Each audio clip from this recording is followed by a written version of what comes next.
Depuis qu'il est là, moi, ça a changé énormément de choses. Hein.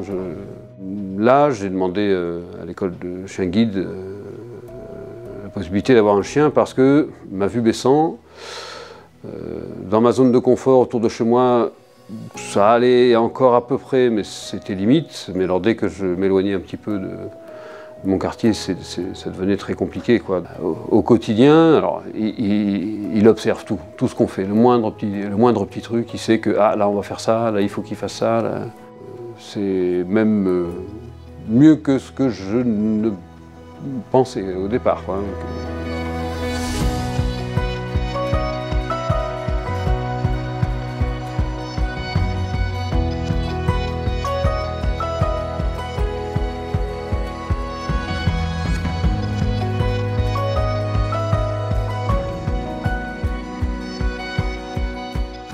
L'école des chiens guides du Centre-Ouest est une école d'utilité publique, loi 1901.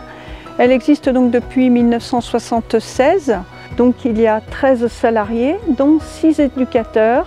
Et notre école remet gratuitement chaque année 18 chiens. Les déficients visuels qui en font la demande peuvent avoir donc un chien guide gratuitement, à la condition essentielle d'avoir un examen ophtalmologique et puis de passer devant une commission où l'on rencontre un médecin, un instructeur de locomotion qui va évaluer notre capacité de déplacement, mais aussi un psychologue pour évaluer si le déficient visuel a un comportement adapté en corrélation pour avoir un chien guide aveugle.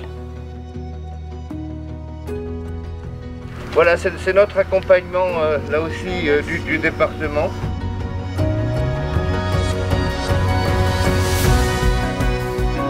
Quand nos chiens arrivent en éducation vers l'âge d'1 an, donc ils viennent la semaine à l'école des chiens guides, du lundi au vendredi à l'internat en fait, et ils vont y rester pendant 7 mois. On compte entre 7 et 8 mois le temps d'éducation pour former un chien guide d'aveugle. Suivant où la personne habite, le chien et la personne vont faire leur parcours soit à la ville, soit à la campagne.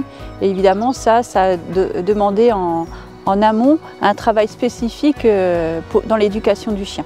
Tout le travail d'apprentissage avec les chiens guides donc, est basé sur du positif. Hein. Un chien guide, il n'y a aucun chien qui naît avec des gènes de chien guide d'aveugle. Donc nous, tout notre travail, c'est de construire les choses de façon positive. Et lorsqu'on remet le chien à une personne déficiente visuelle, il va aussi travailler à travers la relation pour faire plaisir à son maître. Et c'est un aspect très important lorsqu'on aborde un stage de formation et de remise de chien guide avec un déficient visuel.